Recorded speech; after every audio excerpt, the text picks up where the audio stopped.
다 함께 사도신경하심으로 2026년 7월 23일 목요일 새벽기도에 하나님께 올려드리겠습니다. 전능하사 천지를 만드신 하나님 아버지를 내가 믿사오며 그 외아들 우리 주 예수 그리스도를 믿사오니 이는 성령으로 잉태하사 동정녀 마리아에게 나시고 본디오 빌라도에게 고난을 받으사 십자가에 못 박혀 죽으시고 장사한 지 사흘 만에 죽은 자 가운데서 다시 살아나시며 하늘에 오르사 전능하신 하나님 우편에 앉아 계시다가 저리로서 산자와 죽은 자를 심판하러 오시리라. 성령을 믿사오며 거룩한 공예와 성도가 서로 교통하는 것과 죄를 사하여 주시는 것과 몸이 다시 사는 것과 영원히 사는 것을 믿사옵나이다. 아멘. 찬송가 279장 찬송하시겠습니다.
하나님 아버지 감사합니다. 오늘도 생명의 원천 되시는 주님께서 저들에게 새 생명의 은혜를 베풀어 주셔서 또 하루를 살게 하시니 감사드립니다. 또한 주님께서 저들에게 주신 사명을 이어갈 수 있도록 하시려고 이 새벽에도 저들의 단잠을 친히 깨워주시고 다시 불러주심에 저희들 순종함으로 주님 앞에 나왔습니다. 주님 이 시간에 저들이 영혼을 강건하게 하실 말씀을 베풀어 주실 때 오늘은 주님께서 저들을 어떤 삶으로 이끄시는지 바르게 깨닫게 하시고 또 주께서 이끄신 대로만 순종함으로 나아가는 저희들 되게 하여 주셔서 모든 상황 속에서 오직 주님과만 동행하며 주님께서 예비하신 승리의 축복을 드리며 하나님께 영광 돌리는 하루가 되게 하여 주옵소서. 감사드리오며 우리 주 예수 그리스도 이름으로 기도드리옵나이다. 아멘. 자, 이 시간에 하나님이 주시는 말씀은 이사야 3장 1절부터 15절까지 말씀 보겠습니다. 자, 화면을 보시면서 이사야 3장 1절부터 함께 합독하시겠습니다. 보라, 주 만군의 여호와께서 예루살렘과 유다가 의뢰하며 의지하는 것을 제하여 버리시되 곧 그가 의지하는 모든 양식과 그가 의지하는 모든 물과 용사와 전사와 재판관과 선지자와 복술자와 장로와 50부장과 귀인과 모사와 정교한 장인과 능란한 요술자를 그리 관리하실 것이며 그가 또 소년들을 그들의 고관으로 삼으시며 아이들이 그들을 다스리게 하시리니 백성이 서로 학대하며 각기 이웃을 잔해하며 아이가 노인에게 비천한 자가 존귀한 자에게 교만할 것이며 혹시 사람이 자기 아버지 집에서 자기의 형제를 붙잡고 말하기를 내게는 겉옷이 있으니 너는 우리의 통치자가 되어 이 폐허를 내 손 아래에 두라 할 것이면 그날에 그가 소리를 높여 이르기를 나는 고치는 자가 되지 아니하겠노라. 내 집에는 양식도 없고 의복도 없으니 너희는 나를 백성의 통치자로 삼지 말라 하리라. 예루살렘이 멸망하였고 유다가 엎드러졌으면 그들의 언어와 행위가 여호와를 거역하여 그의 영광의 눈을 범하였음이라. 그들이 안색에 불리하게 증거하며 그들이 죄를 말해주고 숨기지 못함이 소돔과 같으니 그들이 영혼에 화가 있을진저 그들이 재앙을 자취하였도다. 너희는 의인에게 복이 있으리라 말하라. 그들은 그들의 행위 열매를 먹을 것이며 악인에게는 화가 있으리니 이는 그의 손으로 행한 대로 그가 보응을 받을 것임이니라. 내 백성을 학대하는 자는 아이요 다스리는 자는 여자들이라. 내 백성이여 내 인도자들이 너를 유혹하여 내가 다닐 길을 어지럽히느니라. 여호와께서 변론하러 일어나시며 백성들을 심판하려고 서시도다.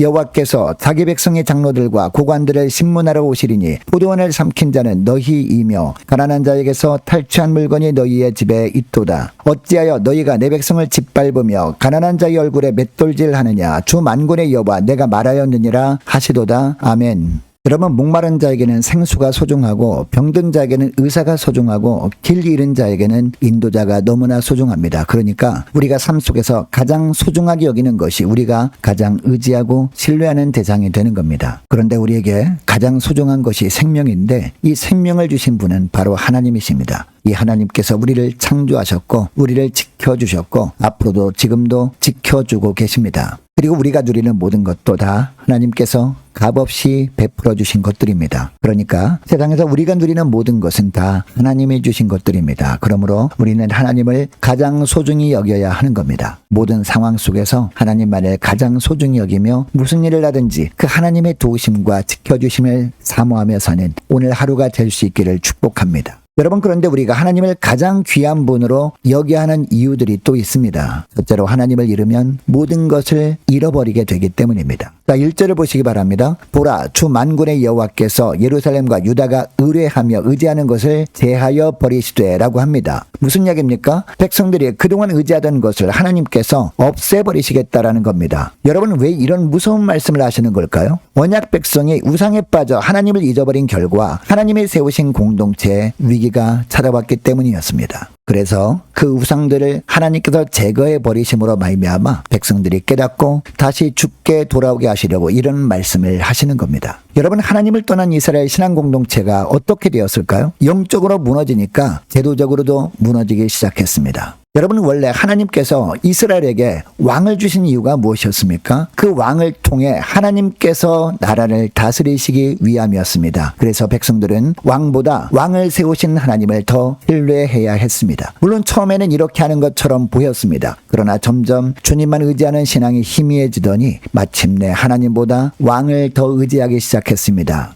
여러분, 그런데 백성들이 그토록 의지하던 왕이 어떻게 했습니까? 하나님의 법을 무시하고 불의를 행하며 약자를 핍박했습니다. 한때 주변 나라들이 부러워하던 이스라엘의 정의롭고 효율적인 사회제도가 결국 뿌리채 무너지고 맙니다. 이 모든 일들은 백성들이 하나님보다 사람을 더 신뢰한 결과였습니다. 여러분, 이것은 오늘날 어떤 나라도 예외가 아닙니다. 하나님보다 사람 지도자를 더 추종하면 똑같은 일을 겪게 되어 있습니다. 또한 하나님께 기도하기보다 사람에게 더 기대를 걸게 되면 남유다가 겪은 동일한 일을 만나게 된다는 것을 말씀하고 계십니다. 영적 질서가 무너지게 되고 사회 규범이 흔들려 버리게 된다는 겁니다. 하나님을 잃게 되면 모든 것을 잃어버리게 된다는 겁니다. 여러분, 그러므로 오늘 하루도 하나님만을 가장 소중히 여기며 지내시는 복된 하루가 되길 원합니다. 또한 사람을 신뢰하기보다 더욱 간절히 하나님께 기도함으로 말미암아 하나님만을 온전히 신뢰하며 사는 복된 하루가 될 수 있기를 주 이름으로 축복합니다. 둘째로, 하나님을 잃게 되면 이웃도 잃게 되기 때문입니다.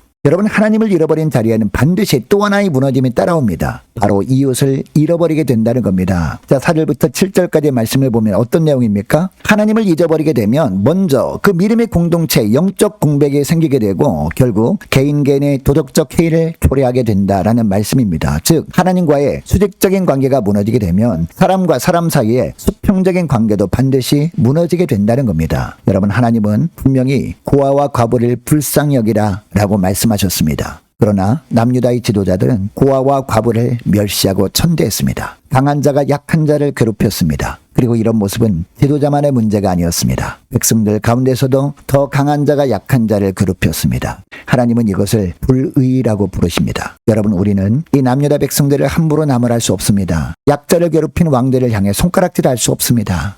우리 삶 속에도 똑같은 모습이 있을 수 있기 때문입니다. 여러분, 우리가 다른 사람을 무시하지 못하는 이유가 뭘까요? 아직 힘이 없기 때문 아닐까요? 조금만 물질이 풍요로워지면 가난한 이웃을 얕볼 수 있는 존재가 바로 연약한 우리들입니다. 조금만 힘이 생기면 약한 자를 무시하려 할 수 있는 존재가 바로 연약한 우리들입니다. 여러분, 하나님을 바로 섬기는 사람은요, 반드시 이웃을 사랑합니다. 하나님을 향한 사랑과 이웃을 향한 사랑은 결코 나뉠 수 없기 때문입니다. 여러분, 하나님을 잃으면 이웃도 잃게 됩니다. 그러므로 우리는 하나님만을 가장 소중히 여기며 살아야 하는 겁니다. 셋째로, 하나님의 심판대 앞에 설 날이 반드시 오기 때문에 우리는 하나님만을 가장 소중히 여기며 살아야 하는 겁니다. 자, 13절 말씀을 보시기 바랍니다. 여호와께서 변론하러 일어나시며 백성들을 심판하시려고 서시도다라고 하십니다. 여러분, 이스라엘 사회의 붕괴는 어디서 시작되었던 것일까요? 하나님이 받으셔야 할 영광을 인간 왕이 가로채려 한 데서 시작되었던 겁니다. 백성들은 왕을 우상으로 섬겼습니다. 그러면 인간 왕이 자기들에게 은혜를 베풀어 줄 거라고 기대했지만 왕들은 백성들에게 은혜를 베풀기는커녕 오히려 백성들을 억압했습니다. 그런데 하나님은 그들의 모든 언행을 지켜보고 계셨습니다. 그리고 그 불의를 반드시 심판하시겠다고 말씀하셨고 마침내 그 나라를 이방 나라에 넘겨버리심으로 말미암아 심판하셨습니다.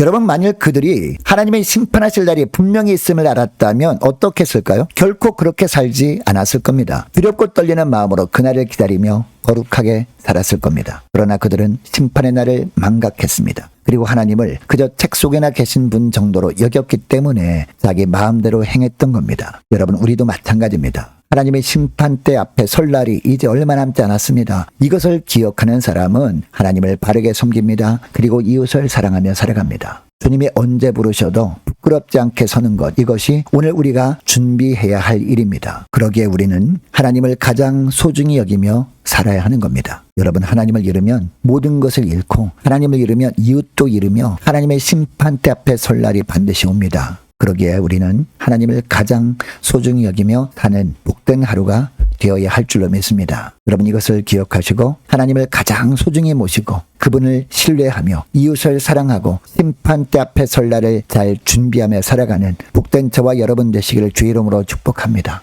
저 오늘 말씀을 기억하고 이 시간에 기도할 때 이렇게 기도했으면 좋겠습니다. 하나님, 하나님을 잃으며 모든 것을 잃음을 기억하며 사람보다 하나님을 가장 소중히 여기고 신뢰하게 하여 주옵소서. 하나님, 하나님을 사랑하는 그 마음으로 약한 이웃을 품고 사랑하게 하여 주옵소서. 하나님, 주님 앞에 설 그날이 반드시 옴을 기억하며 날마다 거룩한 삶을 살아가는 저희들 되게 하여 주옵소서. 간절히 기도하는 이 새벽 될 수 있기를 축복합니다. 계속해서 기도하기를 원하는 것은 각 구역 식구들과 자녀들을 위해서 저와 여러분을 위해서 함께 기도하기를 원합니다. 하나님, 오늘 하루도 주님께서 저들에게 하늘의 신령한 바른 분별력을 허락해 주옵소서. 함께 기도하기를 원하고 오늘 밤에 있을 미스바 기도회를 위해서 함께 기도하기를 원합니다. 남녀전도회 청년부 임력원들을 위해서 교회 재정을 위해서도 함께 이 시간에 기도하기를 원합니다. 유초등부 중고등부 청년부를 위해서 남녀전도회와 각 구역을 위해서 함께 기도하기를 원합니다. 유초등부 여름성경학교 청년부 여름수련회 우리 남녀전도회 연합수련회 그리고 각 구역장들과 권찰들을 위해서 함께 기도하기를 원하고 또 많은 환우들이 있습니다. 환우들을 위해서 기도해 주시기 바랍니다. 취업을 앞둔 우리 청년들을 위해서 선교사님들 가정들을 위해서 나라와 민족을 지켜 주옵소서. 함께 기도하기를 원하고 우리 교회 앞날을 위해서 함께 기도하기를 원합니다. 특별히 동산제일교회와의 연합하는 모든 과정 가운데 하나님의 뜻대로 인도해달라고 함께 기도하기를 원하며 이를 위해 이번 주일에 개최될 공동의회를 위해서 하나님이 원하시는 뜻대로 결정되도록 함께 기도하기를 원하고 저와 여러분이 가지고 나온 기도 제목을 놓고 이 시간에 함께 기도하기를 원합니다. 기도하겠습니다.